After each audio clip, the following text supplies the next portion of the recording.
salvos por gracia a través de la fe, pero juzgados por obras. Y usted dice, ¿es una contradicción? No, no es. Por su vida perfecta y por su muerte en la cruz, Jesús depositó, por así decirlo, suficiente capital. Jesús no intercede por todos los seres humanos.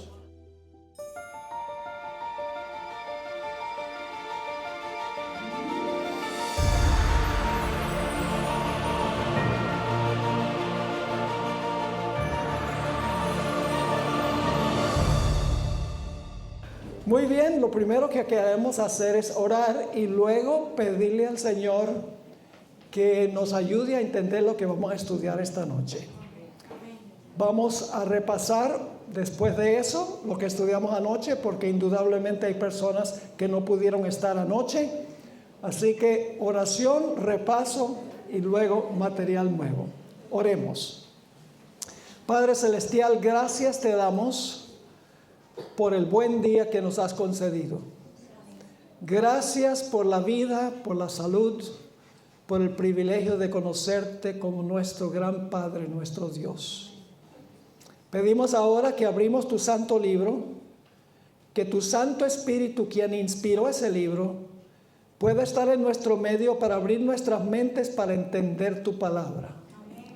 Y para que nos dé el poder para vivir en armonía con esa palabra.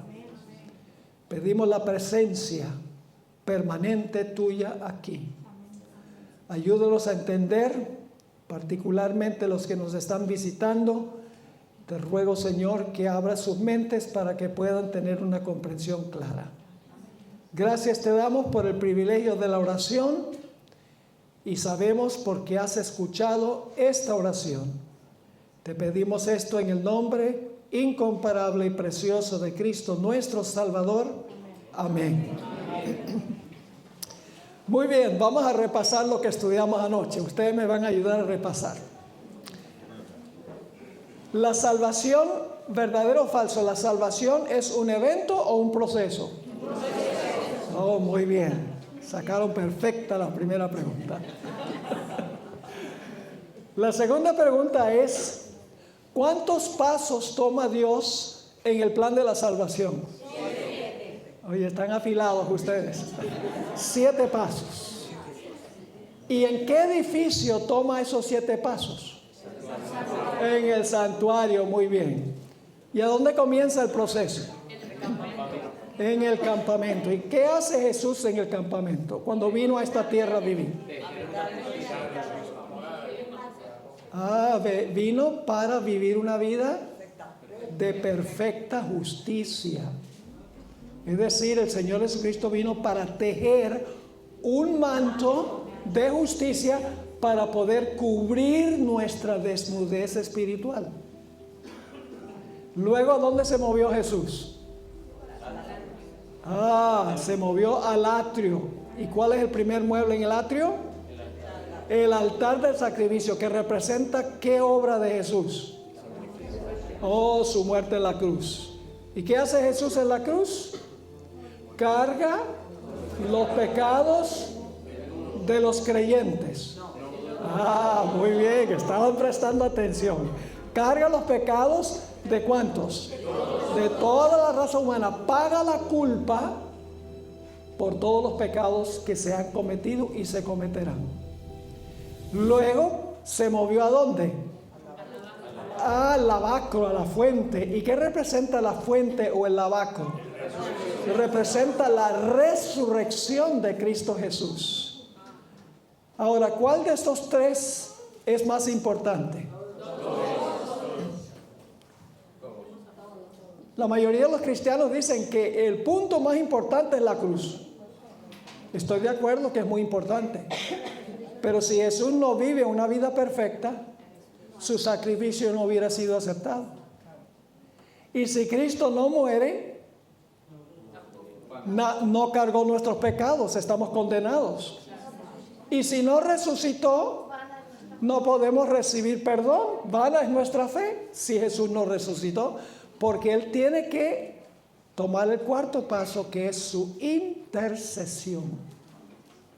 Ven entonces que la salvación es un proceso. No es un evento donde Cristo murió en la cruz el año 31 a las 3 de la tarde, murió y ahí se acabó el asunto. Hay mucho más en el plan de la salvación que meramente la muerte de Cristo en la cruz. Ahora queremos hablar en esta noche del cuarto paso que toma Jesús. El cuarto paso es que Jesús, cuando se lava de la muerte, luego asciende al cielo y entra ¿a qué apartamento? Entra al lugar santo del santuario celestial. Ese es el cuarto paso. Ahora yo pregunto, porque Jesús vivió y murió por todos, ¿todos se van a salvar? No. Por su vida perfecta, su muerte y su resurrección, el Señor Jesucristo provee los beneficios para que la gente se salve, pero hay que reclamar esos beneficios individual y personalmente. Anoche leímos Juan 3:16, pero solo leí la primera parte, porque de tal manera amó Dios al mundo, y paramos allí. La segunda parte del versículo es supremamente importante. Vamos a leer el Evangelio según San Juan, el capítulo 3 y los versículos 14 al 16. Y como Moisés levantó la serpiente en el desierto, así es necesario que el Hijo del Hombre sea levantado. Está hablando de su crucifixión. Ahora escuchen bien. Para que todo aquel que en él cree no se pierda. Yo pregunto, ¿creer es algo individual? ¿Algo personal? Sí, sí. Así que dice, para que todo aquel que en él cree no se pierda, mas tenga vida eterna. Porque de tal manera amó Dios al mundo, incluye a todos, lo que Jesús hizo. Pero ahora escuchen, que ha dado a su Hijo unigénito, y luego repite, para que todo aquel que en él cree no se pierda, mas tenga vida eterna. Es necesario que la persona, que el individuo crea en Jesús. No es suficiente que Jesús haya vivido una vida perfecta, muerto por el pecado y resucitado. Eso hay que reclamarlo personal e individualmente. Y eso es lo que hace Jesús, vamos a encontrar en el santuario. Es decir, Jesús, por su vida perfecta, su muerte y su resurrección, compró el regalo de la salvación. Él pagó para comprar el regalo de la salvación. Pero yo pregunto, ¿puede una persona rechazar un regalo? Sí. Claro que sí. Es decir, el que compra el regalo es el que paga el regalo. El receptor no paga. El receptor sencillamente recibe lo que pagó la otra persona. Ahora, quiero ilustrar esto para que podamos entenderlo mejor con la ilustración de un banco. Quiero que se imaginen a un magnate multicuatrillonario. Tiene todos los recursos que uno se puede imaginar. Y él mira a la raza humana y dice, esa pobre gente está endeudada hasta la coronilla. Tengo una lástima para con ellos, porque viven deprimidos, de noche no pueden dormir porque tienen tantas deudas. Así que yo voy a tener compasión con ellos. Yo voy a establecer en el banco un fondo suficiente para pagar todas las deudas de todos los que están endeudados. Voy a depositar suficiente dinero en el banco para que paguen la hipoteca, las tarjetas de crédito, los préstamos para educación, las tarjetas de almacenes y la cuota del carro. Voy a depositar en el banco suficiente capital para pagar todas esas deudas. Pero ¿de qué vale que él haga ese depósito en el banco suficiente para cancelar todas las deudas de todos los seres humanos si nadie sabe que la provisión está allí? Así que el dueño del banco ahora usa todos los medios para anunciar que él ha depositado suficiente capital para pagar todas las deudas de todos los seres humanos.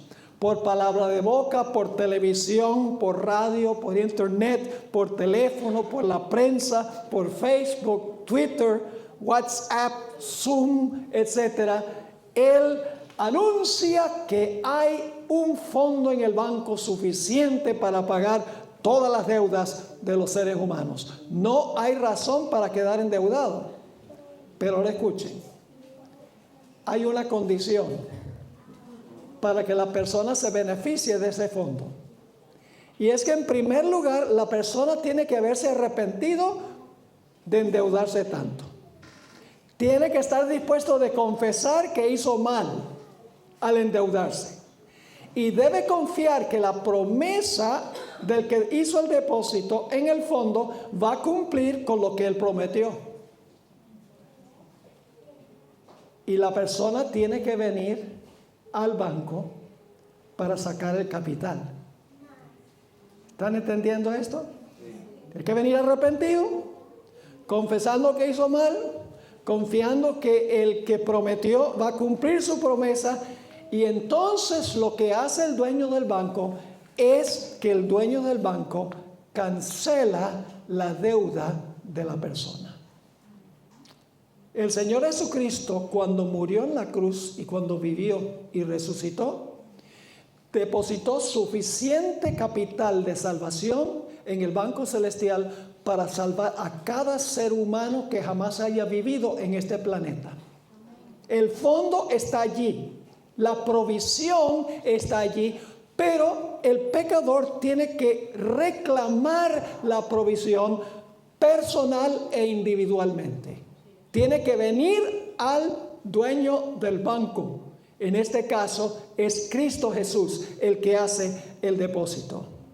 Por su vida perfecta y por su muerte en la cruz, Jesús depositó, por así decirlo, suficiente capital en el banco del cielo, un fondo inagotable que nosotros podemos reclamar individualmente para nosotros. ¿Y qué hace Jesús en el cielo? Bueno, vamos a leer algunos versículos que nos dice qué hace Jesús en el cielo ahora en el cuarto paso de su plan de salvación. Primera de Juan 2, 1 y 2. Hijitos míos, estas cosas os escribo para que no pequéis. Y si alguno hubiere pecado, ¿qué tenemos? Abogado tenemos para con el Padre, a Jesucristo el justo. ¿Qué es un abogado? Una persona que defiende a alguien que ha sido acusado. ¿Qué fue a hacer Jesús en el cuarto paso? Fue allá para ser nuestro abogado. Y es un abogado justo. Les voy a dramatizar. Cuando un pecador se arrepiente, confiesa su pecado y confía en Jesús, y ora al Señor, le dice: Señor, pequé, soy reo de muerte, pero Señor, tú has prometido que si yo vengo a ti arrepentido, confesando mi pecado, con fe de que tú vas a cumplir tu promesa, que tú vas a perdonar mi pecado, te creo. En ese momento Jesús hace algo. El Señor Jesucristo se presenta ante el Padre y le dice al Padre: Padre, Juan, usemos un nombre, Juan ha venido confesando su pecado, arrepentido, reclamando el fondo que yo gané cuando estuve en la tierra. Padre, por favor, perdónalo. Y en ese momento Jesucristo, el justo, toma su justicia y lo pone a la cuenta de Juan. Y su deuda queda cancelada. Eso es lo que hace Jesús en el cielo. Está recibiendo clientes. Está recibiendo las oraciones de individuos que vienen a Él con arrepentimiento, con confesión y con fe. En ese momento, Dios nos mira como si nunca hubiéramos pecado. Porque la justicia de Cristo está en lugar de nuestra injusticia y de nuestros pecados. Es decir, Jesús es el abogado que intercede por nosotros. Jesús no intercede por todos los seres humanos. Vamos a leer Hebreos 7:25. Hebreos 7 y el versículo 25. Fíjense lo que dice la Biblia. A veces tenemos estas tradiciones, decimos, sí, Jesús intercede por todos los seres humanos. No, Él no intercede por todos los seres humanos en el lugar santo. Dice aquí en Hebreos 7:25, por lo cual puede también salvar perpetuamente a los que por Él se acercan a Dios. ¿Están entendiendo esto? A los que por Él se acercan a Dios. Y luego sigue diciendo, viviendo siempre para interceder por ellos. ¿Quiénes son los ellos? Los que se acercan por medio de Él a Dios. Los que reclaman el capital. Los que vienen arrepentidos, confesando sus pecados, confiando en la justicia de Cristo. Entonces el justo Cristo Jesús toma el capital y lo pone a nuestras cuentas. El capital que Él ganó por su vida, su muerte y su resurrección. Ese es el fondo inagotable. Hay suficientes recursos para salvar a todo ser humano. Noten Romanos 8 y el versículo 33 y 34. Romanos 8, 33 y 34. Aquí dice, ¿quién acusará a los escogidos de Dios? Dios es el que justifica. La palabra justifica es una palabra teológica, sencillamente significa perdona.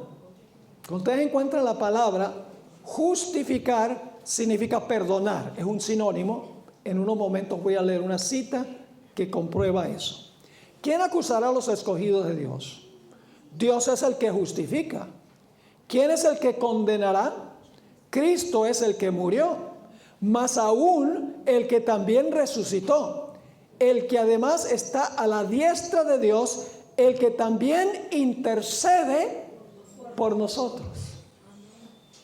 Jesús no intercede por todos los seres humanos, intercede por los que vienen a Él. Ahora, yo mencioné que para reclamar lo que Jesús hizo por su vida y su muerte, para reclamar el manto y para reclamar el pago que Él hizo por el pecado, nosotros tenemos que cumplir ciertas condiciones. Vamos a ver 3 condiciones que tenemos que cumplir para que saquemos el capital que Cristo ganó para que nuestra deuda quede cancelada. En primer lugar, es necesario el arrepentimiento. Vamos a Hechos 2:38. Vamos a leer muchos versículos esta noche sobre este punto que estamos estudiando, el cuarto paso. Hechos 2:38. El contexto es que el apóstol Pedro ha predicado un sermón, el sermón en el día del Pentecostés, y hay como 3,000 personas allí. Y a ellos, cuando Pedro termina su sermón, dicen, bueno, entonces, ¿qué tenemos que hacer? El versículo 38 dice, Pedro les dijo, ¿cuál es la siguiente palabra? Arrepentíos. ¿Y qué?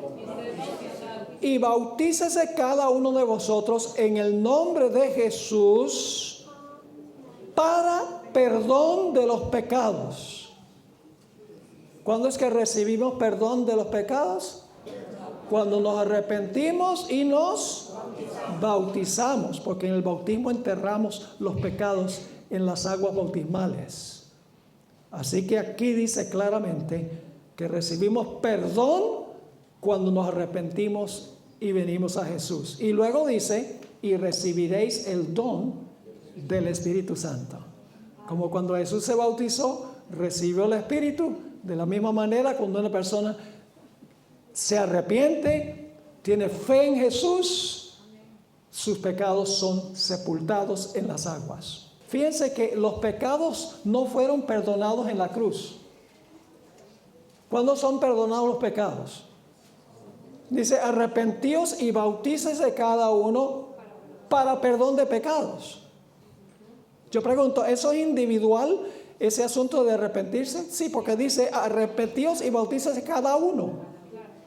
Es cuando el individuo reclama lo que Jesús hizo, la provisión que hizo, el regalo que compró. Es la recepción del regalo que Él compró. Noten Hechos 5:31, hablando de la exaltación de Jesús al cielo. A este Dios ha exaltado con su diestra por príncipe y salvador para dar a Israel, esto está pasando 50 días después de la resurrección de Jesús. ¿Los pecados fueron perdonados en la cruz? No, porque fíjense lo que dice. Dice, a este Dios ha exaltado con su diestra por príncipe y salvador para dar a Israel arrepentimiento y perdón de pecados. ¿A qué fue Jesús al cielo? A dar arrepentimiento y perdón de pecados. ¿Saben que el arrepentimiento no es algo que me sale a mí? El arrepentimiento es algo que nos da Dios. Porque nosotros como pecadores no queremos arrepentirnos. Pero cuando el Espíritu Santo obra en nuestra vida, el Espíritu Santo nos lleva al arrepentimiento. La Biblia dice, la bondad de Dios nos lleva al arrepentimiento. Ustedes conocen ese texto de Juan, primera de Juan, el capítulo 1 y el versículo 9. No solamente es necesario el arrepentimiento, que significa tristeza por el pecado. No es como no son lágrimas de cocodrilo, donde queremos escapar la muerte y decimos, bueno, entonces voy a confesar, voy a arrepentirme para que no sea condenado. No. Noten 1 Juan 1:9. Si confesamos nuestros pecados, ¿esa es una obra individual? Sí. Si confesamos nuestros pecados, Él es fiel y justo ¿para qué? Para perdonar nuestros pecados y limpiarnos de toda maldad. Así que no solo hay que arrepentirse y bautizarse, sino que hay que ¿qué? Confesar los pecados. Y cuando los confesamos, dice que nos perdona. Saca del capital y lo pone a nuestra cuenta. Ustedes también probablemente muchos conocen Proverbios 28:13. El que encubre sus pecados no prosperará, mas el que los confiesa y se aparta alcanzará misericordia. Yo pregunto, ¿esa es una obra individual, apartarse del pecado? Sí, es una obra individual el confesar el pecado. ¿Cómo no? Cuando nosotros nos arrepentimos y confesamos el pecado y venimos a Jesús en el cielo, nuestro intercesor, nuestro abogado, el Señor Jesucristo saca del fondo inagotable, lo pone a nuestra cuenta y Dios nos mira como si nunca hubiéramos pecado, porque nos ve en Jesús, no en nosotros. Eso es lo que se llama justificación en la Biblia. Pero no es suficiente solo arrepentirse y confesar los pecados. También tenemos que creer o confiar en Jesús. Noten otra vez lo que dice en el Evangelio según San Juan. El capítulo 3 dice, como Moisés levantó la serpiente en el desierto, así es necesario que el Hijo del Hombre sea levantado, para que todo aquel que en él cree no se pierda, mas tenga vida eterna. Porque de tal manera amó Dios al mundo, que ha dado a su Hijo unigénito, para que todo aquel que en él cree no se pierda, mas tenga vida eterna. Ahora, entiendan bien que la palabra creer, nosotros a veces pensamos que creer significa algo que sucede en la cabeza. ¿El diablo cree? Y tiembla. Dice en el libro de Santiago, el capítulo 2, el diablo cree. ¿Ustedes creen que el diablo cree que Cristo murió? ¿Cree que Cristo resucitó? ¿Cree que Jesús va a volver de nuevo? Oh, el diablo cree. Pero ¿qué clase de creencia es? Una creencia intelectual, algo que él sabe. Pero creer en Jesús significa confiar en él. La palabra fe no es algo que sucede en el cerebro, es algo que tiene que ver con nuestras acciones. Es confiar en Jesús, que cuando Jesús dice, si tú vienes a mí arrepentido y confesando tu pecado, yo te aseguro que voy a sacar del fondo y te voy a perdonar los pecados. Cuando venimos a Jesús y confiamos que Él va a cumplir su palabra, el Señor Jesucristo nos perdona. Noten Hechos 10:43. Hechos 10 y el versículo 43 nos dice este texto que debemos creer o confiar en Jesús. Dice, hablando de Cristo, de este dan testimonio todos los profetas, que todos los que en él creyeren recibirán Perdón de pecados. ¿Cuándo es que recibimos perdón? ¿Cuando Cristo murió en la cruz? ¿Recibimos perdón cuando Cristo murió en la cruz? No. ¿Cuándo recibimos perdón? Cuando creemos en Él. Cuando nos arrepentimos y confesamos nuestro pecado. Y eso se hace individualmente. Lo que Jesús hizo en su vida perfecta, en la cruz y en su resurrección, fuera para todos los seres humanos. Es la provisión, es el fondo que Jesús depositó. El fondo inagotable.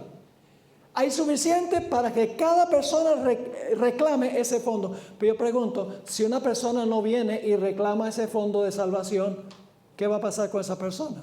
Se va a perder. Aunque la provisión está, si la persona no viene a Jesús arrepentido, confesando su pecado, creyendo en Jesús, tomando el paso del bautismo, la provisión está allí, el fondo está allí, pero solo nos beneficiamos del fondo cuando nosotros personalmente venimos y lo reclamamos. Y eso es lo que hace Jesús en el lugar santo. Está recibiendo clientes, intercediendo por aquellos que se allegan a Él. El Espíritu de Profecía tiene dos citas espectaculares donde ella demuestra que ella entendió perfectamente este punto. Dice la primera cita en el libro Fe y Obras, página 110. Es la justicia de Cristo lo que hace que el pecador penitente, ¿qué clase de pecador? ¿Qué significa una penitente? No significa que vamos a hacer penitencia subiendo como hacen en Colombia el Cerro Monserrate de rodillas. No. Penitente significa arrepentido, triste por haber pecado. Es la justicia de Cristo lo que hace que el pecador penitente sea aceptable ante Dios y lo que obra su justificación. ¿Qué es lo que obra nuestra justificación, nuestro perdón? La justicia de Cristo. Lo que hace que el pecador penitente sea perdonado. Sigue diciendo, no importa cuán pecaminosa haya sido su vida, si cree en Jesús como su Salvador personal, está parado delante de Dios con las vestiduras inmaculadas de la justicia imputada de Cristo. Amén. Y esa palabra imputada es una palabra muy teológica. ¿Sabe lo que significa? Sencillamente significa acreditada. El Señor Jesucristo toma su justicia y la pone en nuestra cuenta. ¿Entiende lo que Jesús está haciendo cuando ascendió al cielo? Está aplicando los beneficios que Él ganó por su obra terrenal. La otra cita está en la matutina, La fe por la cual vivo, página 109. La gracia de Cristo justifica, recuerdan que justifica significa perdona. La gracia de Cristo justifica o perdona gratuitamente al pecador, sin mérito o reclamo de su parte, porque Él fue el que pagó. El que fue el que tejió el manto. Yo no tengo nada que ofrecer. Sigue diciendo, la justificación, ahora va a definir lo que es justificación. La justificación es el perdón pleno y completo del pecado. Cuando Dios nos justifica, recibimos el perdón completo del pecado. Eso es justificación. Sigue diciendo, el mismo instante en que el pecador acepta a Cristo por la fe, recibe el perdón. Entonces, ¿cuándo es que Jesús perdona? Cuando murió en la cruz, ¿perdonó a todo el mundo? No, eso no es bíblico. Jesús en la cruz hizo provisión para perdonar. Su vida perfecta hizo provisión para la justificación. Pero solo cuando nosotros venimos a Él en el lugar santo, reclamándolo como nuestro abogado, como nuestro intercesor, viniendo arrepentido, confesando el pecado, teniendo fe en Él, en ese momento Él toma su justicia y nos la pone a nuestra cuenta y ya no estamos endeudados. Qué buena noticia es esa. Sigue diciendo, se le imputa. Esa palabra imputar significa que se le acredita, se le pone a su cuenta. Se le imputa la justicia de Cristo y no debe dudar ya en cuanto a la gracia perdonadora de Dios. Qué lindo. ¿Recuerdan la historia del hijo pródigo? Es una ilustración de este proceso. Este joven, el pródigo, era egoísta. Estaba cansado de las restricciones del hogar. Y le dijo al padre: Padre, estoy cansado de estar aquí sirviendo en casa. Me quiero ir, dame mi parte de la herencia. Y la Biblia dice que se fue de su casa. Por un tiempo disfrutó de los placeres del pecado. Porque el pecado puede ser placentero, pero solo por un corto tiempo. Porque el pecado lleva a la muerte. Así que él sale, usa todo el dinero que su padre le dio, lo malgasta y finalmente su vida termina en un desastre. Termina trabajando entre los puercos, compitiendo por la comida de los puercos. Y era judío. Los judíos ni siquiera podían tocar a un puerco. Y cuando estaba allá en el suelo, en el abismo, se empieza a acordar de su padre. El amor de Dios, la bondad de Dios nos lleva al arrepentimiento. Y él dice: ay, la casa de mi padre, qué bueno era mi padre. Tenía todo lo que necesitaba. Yo sí quisiera ver a mi padre. El amor y la bondad del padre lo está llevando a arrepentirse. Y se arrepiente y dice: ahora voy a ir a casa y voy a confesar. He pecado contra el cielo y contra ti, y no soy digno de ser llamado tu hijo. Se está arrepintiendo, está confesando su pecado, y ahora regresa a la casa arrepentido, y el padre lo ve de lejos, y el padre se para con una mirada austera, le dice: sinvergüenza, regresaste, ¿ah? No. Lo recibe, lo abraza, lo besa. Y luego, ¿qué hace el padre con este joven arrepentido, quien confiesa su pecado y tiene fe en la bondad de su padre? ¿Qué hace el padre? Toma su mejor manto y lo cubre a este joven con su manto. ¿Cuándo es que el Señor Jesucristo nos cubre con su manto de justicia? Cuando nos arrepentimos, cuando confesamos y cuando tenemos fe en nuestro Padre Celestial, en Cristo Jesús. Ahora, ¿ustedes están entendiendo entonces la relación entre lo que hizo Jesús en la tierra y lo que hace en el cielo? En la tierra hizo provisión, hizo el depósito del capital, suficiente para todos los seres humanos. Pero si nosotros no reclamamos el capital, todavía estamos endeudados. Lo que hace Jesús en el lugar santo sencillamente es recibir individuos tristes por el pecado, que le entregan sus pecados a Jesús, y entonces Jesús toma su justicia y los cubre con el manto de su justicia. Y Dios los mira como si nunca hubieran pecado. Eso es lo que hace Jesús en el cielo. Es nuestro intercesor, nuestro mediador, nuestro abogado. Una obra individual, aplica a personas lo que Él ganó por su ministerio terrenal. Ahora, en la década de los 50, en la iglesia adventista, se levantó un erudito, cuyo nombre no voy a mencionar, y él dijo: la obra de salvación de Cristo se completó en la cruz. Eso es lo que enseñaba. Cuando Cristo dijo: consumado es, o se terminó, ahí concluyó la salvación. Jesús terminó el plan de salvación allí. Quiero leerles una cita muy significativa que encontramos en el Conflicto de los Siglos, página 479. Conflicto de los Siglos, página 479. Escuchen esto. La intercesión de Cristo por el hombre en el santuario celestial es tan esencial para el plan de la salvación como lo fue su muerte en la cruz. ¿Qué es más importante, su muerte o su intercesión? ¿La intercesión de Cristo es igualmente importante que todos los otros pasos? Claro que sí. Así que ella dice, la intercesión de Cristo por el hombre en el santuario celestial es tan esencial para el plan de la salvación como lo fue su muerte en la cruz. Ahora escuchen bien. Con su muerte comenzó la obra. No terminó.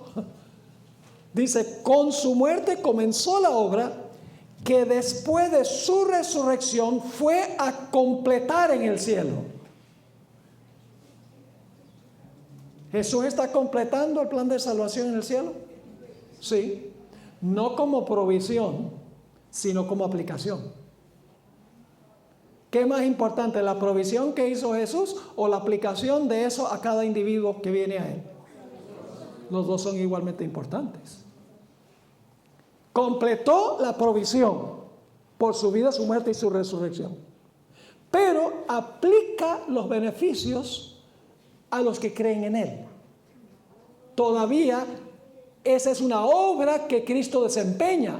Así que sigue diciendo la cita. Con su muerte comenzó la obra que después de su resurrección fue a completar en el cielo. Y ahora explica qué significa completar en el cielo. Dice, por la fe debemos entrar dentro del velo. ¿Con qué propósito? Pues para reclamar el capital. Así que dice, por la fe debemos entrar dentro del velo, donde entró por nosotros como precursor Jesús. Así que ese es el cuarto paso. Entonces, si alguien les pregunta a ustedes, bueno, el Señor Jesucristo perdonó todos los pecados en la cruz, ¿qué va a ser la respuesta? No. ¿Cuándo perdona? Cuando un individuo, una persona, se acerca a Jesús arrepentido, confesando su pecado, confiando en la palabra de Jesús, llega a Jesús para que Jesús interceda, para que Jesús sea el abogado, para que Jesús sea el mediador, reclama personalmente el capital que Cristo ganó por su obra terrenal, y entonces Dios considera a esa persona como si nunca hubiera pecado. Esa persona es perdonada o justificada. El perdón es algo individual que sucede como resultado de lo que hizo Jesús en la tierra. Ahora vamos al siguiente paso, el paso número 5. ¿A qué apartamento se mueve luego el Señor Jesucristo? El Señor Jesucristo se mueve al lugar santísimo, que es el segundo apartamento del edificio del santuario. Pero tengo que repasar un poco el ritual del santuario. En el santuario había un servicio diario.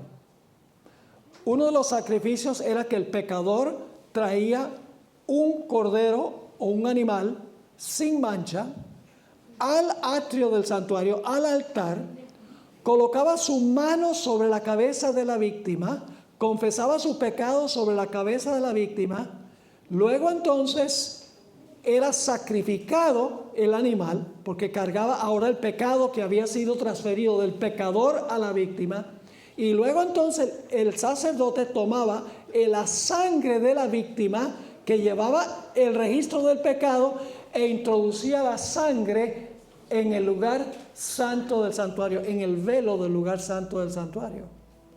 ¿Y qué hacía eso con el santuario? Como la sangre ahora tenía la culpa del pecado, ¿verdad? Porque el pecador puso la mano sobre la cabeza de la víctima, estaba transfiriendo el pecado a la víctima, y luego la víctima muere en lugar del pecador, y la sangre entonces entra al santuario con el registro de la sangre. Y por lo tanto, ¿qué ha pasado con el santuario? El santuario se contaminó. El pecador se puede ir contento a su casa, ¿sí o no? Puede regresar a la casa saltando de alegría, porque él ha sido limpiado de su pecado. Pero ahora, ¿dónde está el problema? El santuario está contaminado. Por lo tanto, yo pregunto, ¿tiene que llegar un momento en que el santuario será purificado?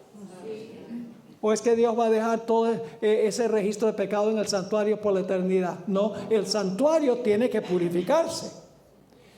En el lugar santísimo, el Señor Jesucristo empieza la obra de purificar el santuario de los pecados que entraron allí. Daniel 8:14, una profecía central para la iglesia adventista. No voy a entrar en la cronología porque vamos a estudiar en el tema de mañana en la noche. Vamos a estudiar la cronología de esto cuando terminan los 2300 días. Dice allí hasta 3200 tardes y mañanas y el santuario será purificado. Y eso comienza en 1844. El 22 de octubre de 1844 comienza Jesús el proceso de purificar el santuario. Y cuando se cierra la puerta de la gracia, termina la purificación del santuario. Ahora, quiero leer también Hebreos 9, 22 y 23. Yo pregunto, ¿cómo puede haber en el cielo contaminación? Si es un lugar súper perfecto, súper limpio, ¿cómo es que en el santuario celestial puede haber un registro contaminante de pecado?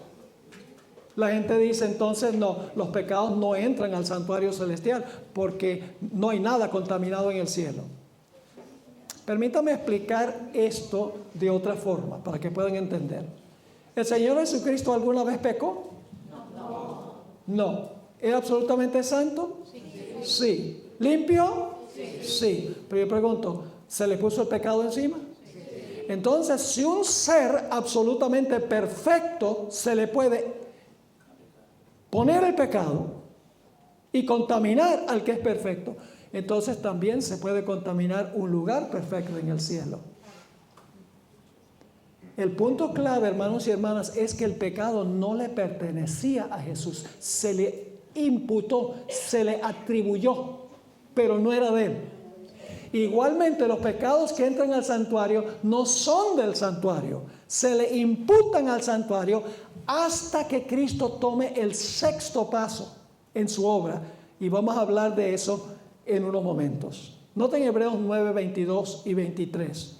Dice aquí, hablando del sistema del Antiguo Testamento, y casi todo es purificado en el santuario terrenal, según la ley ceremonial, con sangre de animales y sin derramamiento de sangre de animales. Está hablando del sistema del Antiguo Testamento.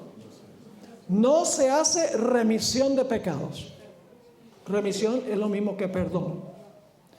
Ahora sigue diciendo en el versículo 23, fue pues necesario que las figuras, es decir, el santuario terrenal, de las cosas celestiales, el santuario celestial, fuesen purificadas con sangre de animales. Es decir, era necesario purificar el santuario terrenal con sangre de animales. Pero ahora escuchen.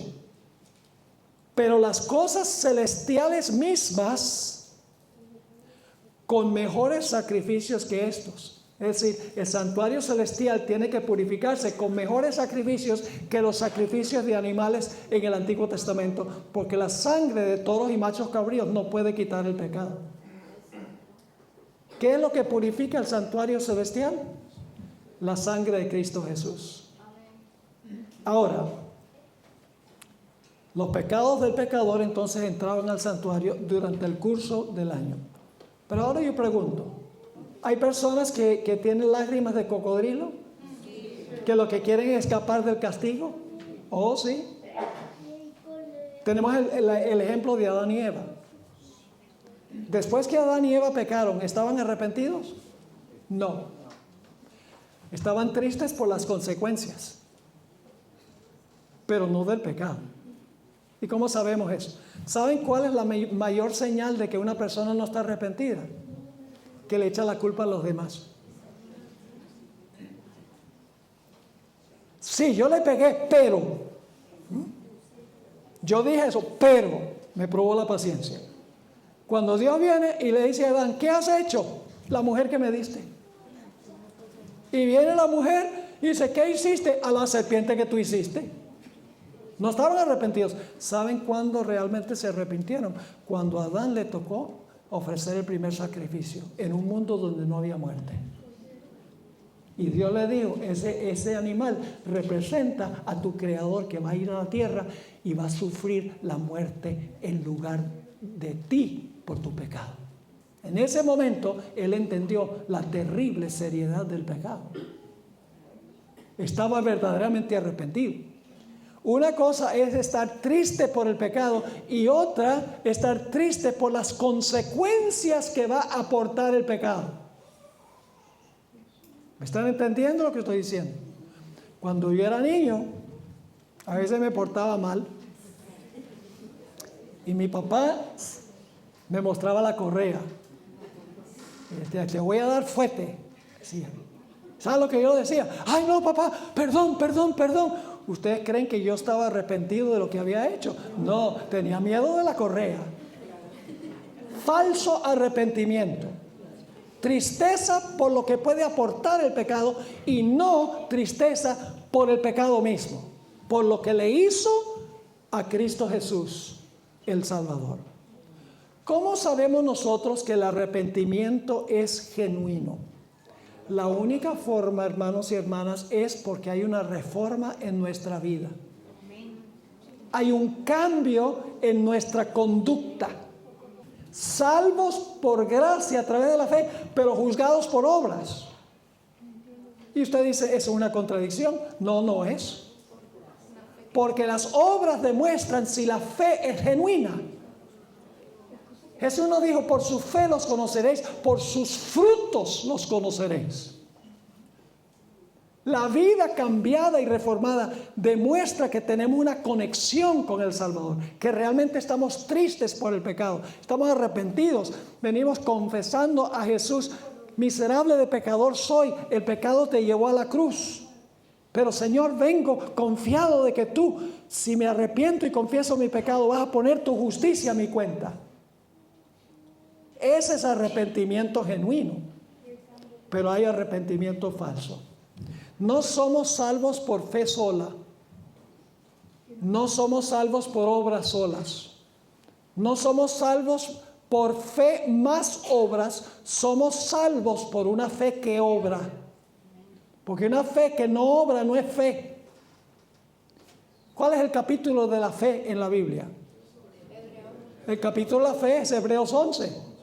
¿Ha notado que cada personaje en Hebreos 11 no solamente está creyendo algo, sino que está haciendo algo? Dios le dice a Noé, haz un arca.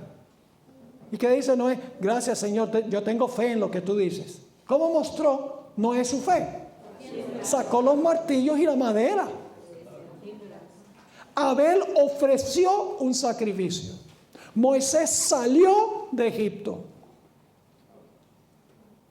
Todos los personajes del libro de Hebreos están mostrando su fe por sus obras. Las obras no salvan, pero las obras son evidencia de que hemos sido salvos de nuestra conexión con Cristo Jesús. Es decir, nosotros somos salvos por gracia a través de la fe, una fe que obra.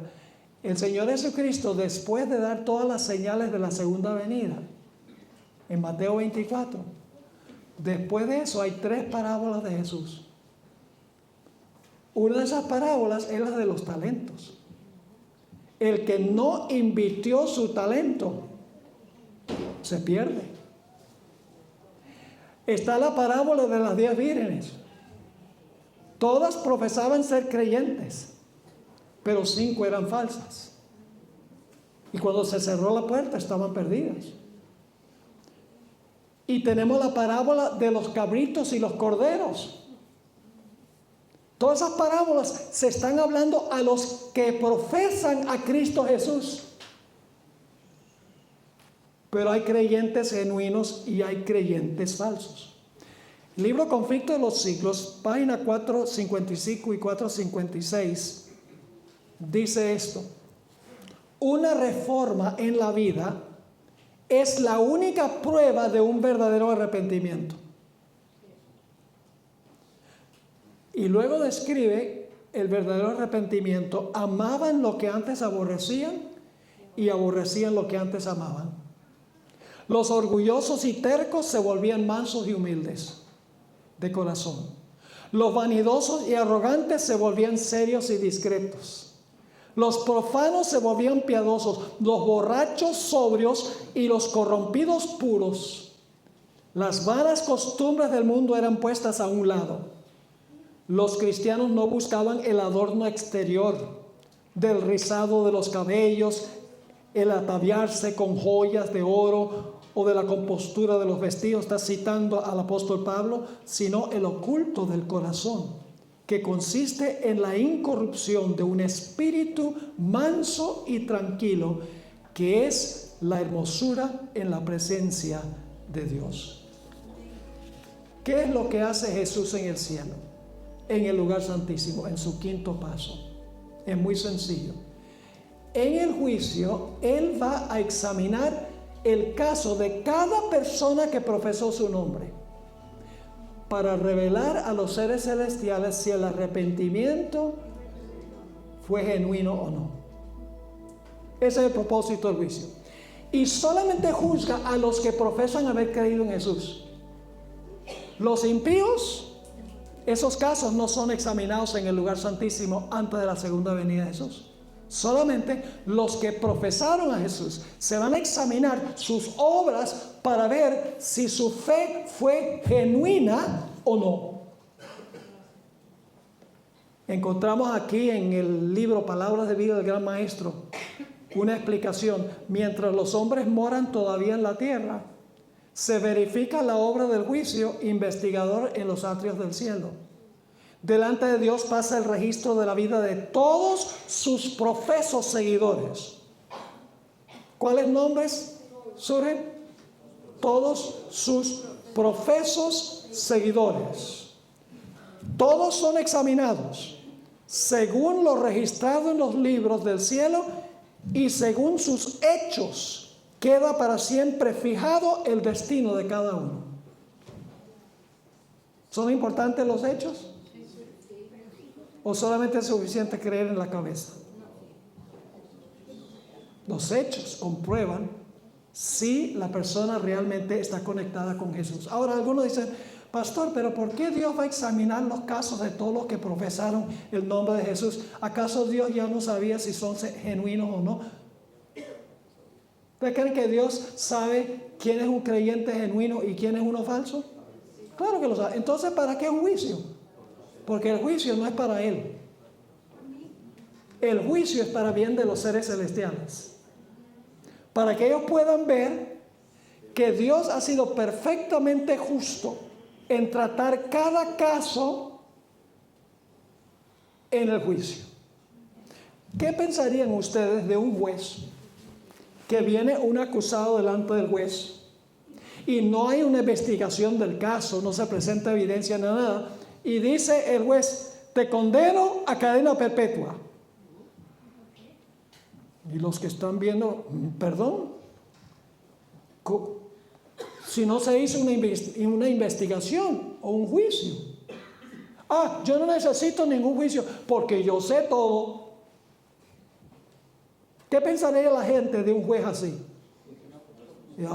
¿Quién sabe si está diciendo la verdad? Así que para Dios, Él hace el juicio para convencer a los seres celestiales, a los ángeles y los habitantes de otros mundos que Él obró correctamente en cada caso que se examinó en el juicio. Yo pregunto, ¿en la iglesia hay trigo y cizaña? ¿Hay que separar el trigo de la cizaña? Sí, ¿y quién hace la separación? Nosotros no podemos. ¿Quién hace en el día final? En el juicio, Dios separa el trigo de la cizaña. ¿En la iglesia hay peces buenos y peces malos? Ahora, no estoy diciendo que ustedes son peces. Los peces representan a los que reciben a Jesús. Seguid en pos de mí y yo os haré pescadores de hombres. Los peces representan seres humanos. Ahora, ¿qué representa el barco a donde se ponen los peces antes de llevarlos a la playa? El barco representa a la iglesia. Yo pregunto, ¿la red del Evangelio, la predicación del Evangelio, solamente reúne en la red pececitos buenos? Cuando yo vivía en Venezuela, mis padres nos íbamos de vacación a una isla, la isla de Margarita, en el estado Nueva Esparta. Los venezolanos saben de qué estoy hablando. Hoy es un desastre, pero en ese tiempo era una isla pristina, hermosa. Y una de las cosas que nos gustaba estando allí era ir a una playa que se llama El Tirano y ver entrar a los pescadores como a las 3:30, 4 de la mañana. Estaban entrando con sus redes. Y en esa red había toda clase de animales marinos. Había cazones, que son unos tiburones chiquitos. Había un pez feo así como parecía un renacuajo, una cabeza bien grandota y un cuerpo bien delgadito, así todo marrón, que si uno no lo tomaba con cuidado sacaba unas púas y lo pullaba a uno. Estrellas de mar estaban allí y los pescadores metían todos los animales marinos en el barco, llegaban a la playa y tenían 2 canastas. Varios estaban haciéndolo. Una canasta para los peces buenos y otra canasta para los peces que iban a botar. Hubo que hacer una separación. A la iglesia entran toda clase de peces, verdaderos creyentes y falsos creyentes. Por eso Dios hace un juicio para revelar quiénes fueron genuinos y quiénes no, porque una profesión no es suficiente. Yo pregunto, ¿en la iglesia hay vírgenes sabias y vírgenes fatuas? Oh, todas tienen lámparas que representan la Biblia. Todas profesan estar esperando la llegada del esposo, pero hay 5 que son falsos creyentes. Yo pregunto, ¿hay cristianos que dicen Señor, Señor? No echamos demonios en tu nombre, no hicimos milagros en tu nombre, no profetizamos en tu nombre. Tienen que ser cristianos porque lo están haciendo en el nombre de Jesús. ¿Y qué dice Jesús? Nunca os conocí. Apartados de mí, obradores de maldad. Hay personas que tienen apariencia de piedad, pero no tienen piedad. La Biblia dice sí. Tienen apariencia de piedad, según de Timoteo 3:5, pero no tienen el poder de la piedad.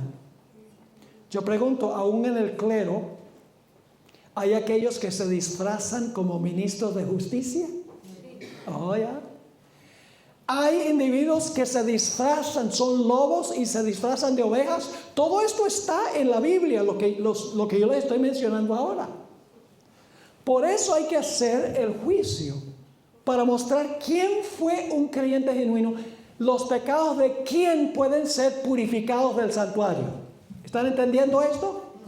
Eso es lo que Jesús ha estado haciendo desde 1844. Comenzó con los que primero vivieron.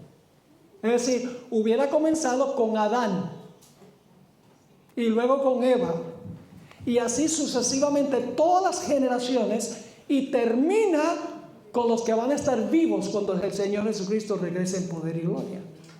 Es cosa seria eso, estar vivo cuando Jesús venga. ¿Están entendiendo esto o no?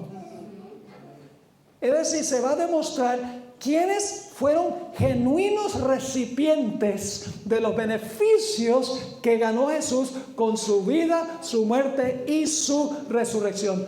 Esta es buena teología adventista del séptimo día. Ahora yo pregunto, ¿es posible que Dios haya perdonado a alguien y luego le revoque el perdón? ¿O es que cuando Dios perdona, la perdona es para siempre? No.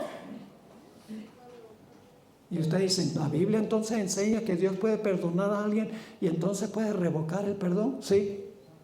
Si el arrepentimiento no fue genuino. Por eso es el juicio. ¿Recuerdan la historia de los 2 deudores? Había un individuo que debía 10,000 talentos. No podría haber pagado eso en varias vidas. Era una cantidad impagable. Y su amo le dijo, échenlo a cárcel hasta que pague la deuda. Y él clamó, él lloró, dijo, ay, por favor, dame tiempo que yo te lo pago. Y su amo dice, ¿qué me vas a pagar? No puedes. En muchas vidas no puedes. Y lo mandó a echar a la cárcel, pero siguió llorando y clamando. Y por misericordia, el amo le dijo, mira, ¿por qué has clamado a mí? Y estás arrepentido. Tu deuda queda perdonada. Te puedes ir. ¿Verdad? Sí. Yo me encargo de cancelar esa deuda. ¡Wow! El individuo sale saltando en una pata. Contento y feliz. Y se encuentra alguien que le debe 100 denarios. Que es una cantidad considerable porque el jornal era un denario. Es decir, era un equivalente de 100 días de trabajo. Pero podría haberlo pagado en cuotas. Y lo consiguió, le dijo, págame lo que me debes. Y el individuo hizo lo mismo. Ay, por favor, dame tiempo y yo te perdono. ¿Qué tiempo ni qué pan caliente? Y lo agarró por el cuello y lo estaba ahorcando. Los siervos del amo, que representan los ángeles, que registran nuestras acciones para ver si somos creyentes genuinos, fueron y le contaron al amo, ¿sabe lo que hizo ese sinvergüenza? Que tú perdonaste una deuda que nunca podía pagar. Consiguió uno que le debía una deuda pequeña y lo estaba ahorcando para que le pagara inmediatamente. Y el amo dijo, tráiganme ese sinvergüenza para acá. Ese es el juicio. Y le dice, ¿yo acaso no te perdoné una deuda que tú no podías pagar? Como Cristo paga una deuda que nosotros no podemos pagar. Indudablemente con una sonrisa así, dice, sí, muchas gracias. Aunque el texto no lo dice. Y entonces el amo le dice, ¿no deberías haber tú perdonado a uno que tenía una deuda que sí se podía pagar? Perdona nuestras deudas así como nosotros perdonamos a nuestros deudores, dijo Jesús. Y dice que lo mandó a echar a la cárcel hasta que pagara la deuda. ¿Le revocó el perdón? Le revocó el perdón porque era un falso creyente. Él no estaba arrepentido de estar endeudado, estaba arrepentido de que iba a parar en la cárcel. ¿Hay muchos cristianos así? No, yo no quiero ir al infierno, así que me voy a portar bien. Hay cristianos en la iglesia que parecen ejemplares que cuando su nombre aparezca en el juicio se va a demostrar que fueron hipócritas. Pero solo Dios puede leer el corazón. Y en el juicio Dios va a sacar todas las cosas a la luz. Y va a demostrar quién metió los pecados a través del arrepentimiento, la confesión y la fe en Jesús. Genuinamente, todos esos pecados que entraron al santuario ahora van a ser tomados y van a ser sacados del santuario. Y esto nos va a llevar al sexto paso, pero permítame mencionar primero este punto. Les doy una ilustración. Yo trabajé en la Asociación de New Jersey, al este de los Estados Unidos, por 6 años. Era director de conquistadores y director de jóvenes y coordinador de la obra de habla no inglesa, porque había iglesias de varios diferentes idiomas. Y eso queda más o menos, si uno maneja en carro, como 1 hora y media, 2 horas, hasta la ciudad de Nueva York. Yo nunca manejaba el carro en Nueva York, porque en primer lugar el tráfico es terrible, el costo para cruzar el puente o el túnel es alto, y luego para estacionarse puede uno gastar $40 o $50 para estacionarse allí. Así que lo que yo hacía era tomar el tren. Y la forma como funcionaba el tren era que uno iba y compraba la boleta y entraba al tren, no había nadie en la entrada para pedirle a uno la boleta que uno compró. Uno entraba y se sentaba en el tren. Empieza a rodar el tren y entonces uno ve de la parte de adelante del vagón que ahora viene un individuo que está pidiendo los boletos. Ahora, ¿creen ustedes? Yo compraba siempre boletos. ¿Creen ustedes que yo dije, ay, qué susto, va a pedir la boleta? No, ¿tenía yo confianza? Sí, ¿por qué? Porque había comprado la boleta. ¿Tenemos que tenerle miedo al juicio? No, si tenemos la boleta. Y hay un último ejemplo. ¿Recuerdan en una parábola en Mateo, el capítulo 22, donde se celebró la boda de un personaje que representa a Jesús, quien se casa con su pueblo, y se metió allí un individuo que no tenía el manto? ¿Qué representa el manto? La justicia de Cristo, que reclamamos individual y personalmente. No tenía el manto. Y sale el rey a mirar a todos los huéspedes y le dice a ese que no tiene el manto: oye, ¿cómo entraste tú aquí sin el manto? Yo pregunto, ¿esto está sucediendo después de la segunda venida? ¿Será que Cristo va a llevar a algunos al cielo y cuando están ahí en el cielo dicen: ¿y cómo entraste tú aquí? No, eso está hablando del juicio investigador. Se investiga el manto de la persona para ver si está cubierto de la justicia de Cristo Jesús. Es decir, eso es un retrato del juicio investigador. No es un retrato de algo que sucede después de la segunda venida de Jesús. Vamos al sexto paso. Sexto paso es cuando Jesús toma todos los pecados del santuario, que Él ha demostrado que las personas que confesaron esos pecados recibieron perdón, y va a tomar todo ese registro de pecados y los va a sacar del santuario, va a purificar el santuario de todo ese registro de pecados y va a ir a la entrada del santuario, a la puerta del tabernáculo de reunión. Ahora, ¿qué representa el atrio? El atrio representa la tierra. En el cielo el templo no tiene atrio, porque el atrio representa la obra terrenal de Jesús. Fue en la tierra que Jesús vivió su vida perfecta. Fue en la tierra que Jesús murió. Fue en la tierra que Jesús resucitó. Es decir, ahí en la entrada del tabernáculo va a estar un macho cabrío Azazel, que simboliza a Satanás. Vamos a leer Levítico 16:7. Dice: después tomará los dos machos cabríos, porque uno era para el Señor y el otro era para Azazel. El macho cabrío para el Señor se sacrificaba, pero el otro macho cabrío no. Así que dice: después tomará los dos machos cabríos y los presentará delante de Jehová a la puerta del tabernáculo de reunión. ¿Dónde va a estar Satanás cuando todos esos pecados que se sacan del santuario, de los que fueron genuinos, dónde se van a colocar? Se van a colocar sobre la cabeza de Azazel, símbolo de Satanás, porque Satanás es el originador, el instigador y el perpetuador del pecado. Él es culpable de la existencia del pecado. Y la responsabilidad es colocada sobre la cabeza del macho cabrío Azazel. Vamos a leer Levítico 16, 20 al 22, a donde está la ceremonia del Antiguo Testamento, que representa lo que va a suceder al final de la historia. Dice aquí: cuando hubiere acabado de expiar el santuario y el tabernáculo de reunión y el altar, es decir, una vez que el santuario ha sido purificado o limpiado, hará traer el macho cabrío vivo. Para este tiempo ya se ha sacrificado el macho cabrío del Señor, que representa la muerte de Cristo Jesús. Su sangre es la que purifica el santuario, porque esto demuestra que los creyentes genuinos reclamaron su sangre, recibieron los beneficios de su sangre. Así que dice: hará traer el macho cabrío vivo.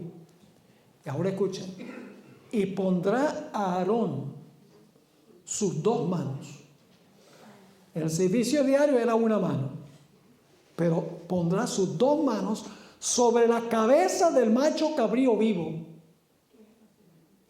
y confesará sobre él todas las iniquidades de los hijos de Israel, todas sus rebeliones y todos sus pecados, poniéndolos así sobre la cabeza del macho cabrío, y lo enviará al desierto por mano de un hombre destinado para esto. Y aquel macho cabrío llevará sobre sí todas las iniquidades de ellos a tierra inhabitada y dejará ir al macho cabrío por el desierto. Interesante ceremonia. ¿De dónde vinieron todos esas rebeliones, iniquidades y pecados que se colocan sobre la cabeza de Azazel? Del santuario. De los pecados que entraron legítimamente por la sangre de Cristo Jesús, que ahora el sumo sacerdote está sacando y colocando sobre la cabeza de Azazel. En nuestro tema del sábado en la mañana, donde vamos a hablar del santuario en el libro de Apocalipsis, vamos a ampliar más este punto, la ceremonia del macho cabrío Azazel. Así que fíjense, en el servicio diario, el pecador colocaba la mano sobre la víctima, luego se mataba a la víctima y la sangre, llevando el registro del pecado, se metía en el santuario. En el día de expiación, el día del juicio, el sumo sacerdote sacaba los pecados y los colocaba sobre la cabeza del macho cabrío Azazel. Ahora quiero leerles una cita que viene de la enciclopedia judaica. Muy interesante, identificando quién es Azazel. Azazel se identifica en el libro de Enoc, es un libro apócrifo, como el líder de los gigantes rebeldes que vivieron antes del diluvio. Le enseñó al hombre el arte de hacer guerra, de fabricar espadas, cuchillos, escudos y corazas, y a las mujeres el arte de seducir por medio de la ornamentación del cuerpo, el teñir del cabello, el pintarse el rostro y las cejas, y también le enseñó al pueblo los secretos de la hechicería. Interesante la comprensión que tenían los judíos de la identidad de Azazel.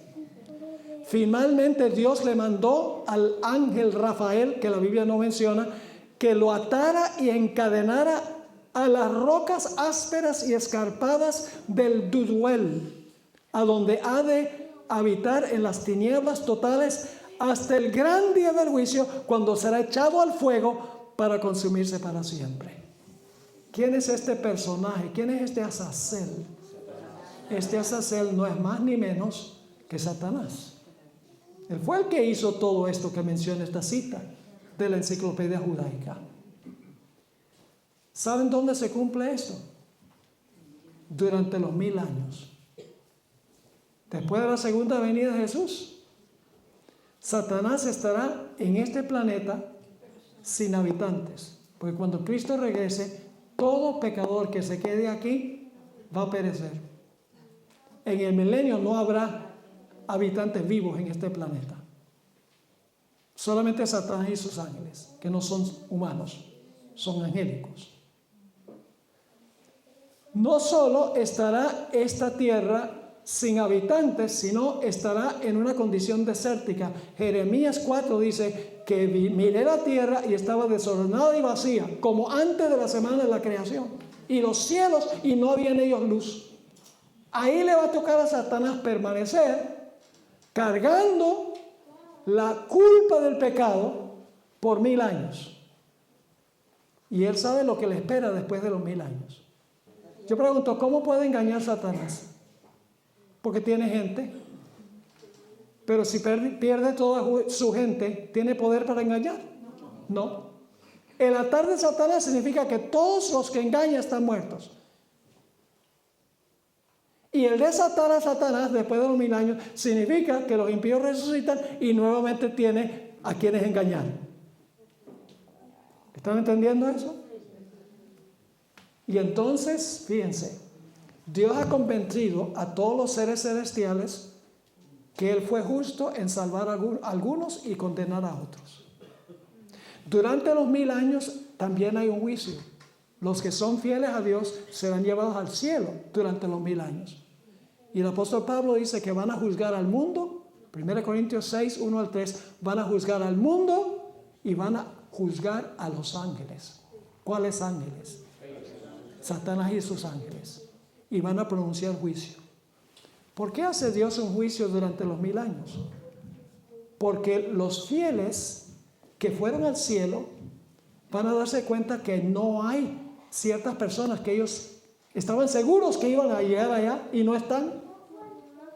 ¿Y por qué ese anciano que parecía tan piadoso en la iglesia, por qué no está aquí? Entonces Dios va a abrir los libros para mostrar ante los fieles por qué condenó a los que están muertos en la tierra. De esa manera han sido convencidos los seres celestiales en el juicio antes de la segunda venida. Durante el milenio convencerá a los fieles que Dios fue justo en condenar a los impíos. Pero falta un grupo por convencer.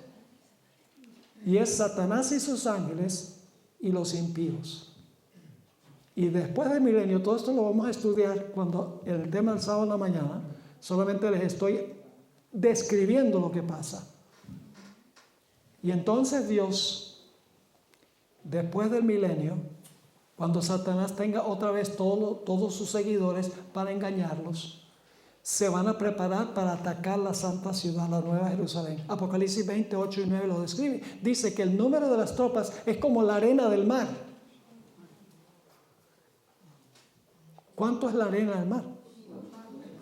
El Espíritu de Profecía dice que el número es mayor a todos los ejércitos que pelearon en todas las guerras, en toda la historia del planeta Tierra.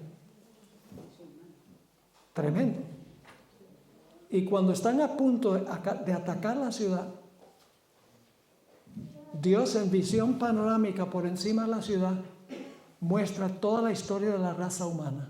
Todo esto está en el libro de Apocalipsis. Les muestra desde el comienzo del pecado, toda la trayectoria del pecado hasta el final. Y el papel que jugó Satanás en engañarlos a ellos. Y Ezequiel 28, 2 al 10 dice que cuando los impíos ven la historia, ellos dicen, Dios tenía razón y Satanás es el enemigo. Y en vez de atacar la ciudad, se van a lanzar contra Satanás. Porque finalmente se dan cuenta que Dios tenía razón, no Satanás. Y entonces desciende fuego del cielo y consume a Satanás, a sus ángeles y los impíos. Y luego viene el séptimo paso, y es que el Señor Jesucristo va a vivir en nuestro campamento por la eternidad. Amén. Así que todo empieza en el campamento y termina en el campamento. Y tenemos todos los pasos desde el comienzo hasta el fin. Hermanos y hermanas, esta es la doctrina cardinal de la Iglesia Adventista del séptimo día. Si nosotros rechazamos esto, no tenemos por qué llamarnos adventistas del séptimo día. Porque en realidad la salvación no es un evento, es un proceso.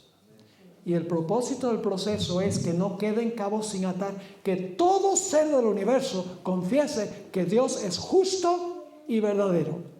Solamente en ese momento puede Dios destruir el pecado y los pecadores, y el mal no se levantará otra vez después que el pueblo de Dios ha visto todo lo que causó el pecado. Estos pasos son la vacunación del universo. No se levantará el pecado por segunda vez. Termino leyendo Apocalipsis 21, 2 al 4. Y yo, Juan, vi la santa ciudad, la nueva Jerusalén, descender del cielo de Dios, dispuesta como una esposa ataviada para su marido. Y oí una gran voz del cielo que decía: he aquí el tabernáculo de Dios con los hombres. El tabernáculo de Dios es Jesús. Él tabernaculó entre nosotros. He aquí el tabernáculo de Dios con los hombres, y Él morará con ellos, y ellos serán su pueblo, y Dios mismo estará con ellos como su Dios. Enjugará Dios toda lágrima de los ojos de ellos, y ya no habrá muerte, ni habrá más llanto, ni clamor, ni dolor, porque las primeras cosas pasaron. Y así termina el gran conflicto. ¿Cómo les parece este panorama? Espectacular. Yo siempre he soñado que Hollywood produjera una película fidedigna como lo describe el conflicto de los siglos. Sería espectacular. Para el mundo sería wow. Pero no necesitamos esa película porque tenemos la descripción en la Biblia del proceso que sigue Dios. Entonces yo pregunto, ¿qué es lo importante? Hermanos y hermanas, lo importante es que nosotros nos entristezcamos por el pecado. Lo confesemos. Confiemos en la justicia de Cristo Jesús. Y recibamos el poder del Espíritu Santo que sucede en el bautismo para tener poder para vencer el pecado. Ustedes conocen ese texto que dice, casi todo lo puedo en Cristo que me fortalece. Ah, gracias. No dice casi todo lo puedo, dice todo lo puedo en Cristo que me fortalece. Dios no solamente quiere dar perdón, sino que quiere dar poder para vencer el mal cuando venimos a Jesús. Padre, gracias te damos por esta perspectiva tan espectacular que tú creaste para resolver de una vez por todas el problema del pecado, para que no se levante más nunca, porque ¿quién va a querer experimentar con el pecado después de ver lo que ha causado? Padre, queremos estar allí cuando tú vengas a habitar en nuestro campamento. Te ruego, Señor, que si hay alguien aquí en esta noche que no ha hecho una entrega total y completa de su vida a Jesús, que tu Santo Espíritu les hable a sus conciencias y tome la decisión de hacer una entrega sin reservas a Jesús. Y que reciba el poder para vencer el pecado. Te damos gracias, Señor, por tu palabra, una guía segura en un mundo que anda tan enredado y confundido. Pedimos que nos prepares un lugar, porque queremos habitar contigo por la eternidad y con tu querido Hijo Cristo Jesús. Te pedimos estas cosas y te agradecemos y glorificamos por ellas en el precioso nombre, que es sobre todo nombre, el nombre de Jesús. Amén.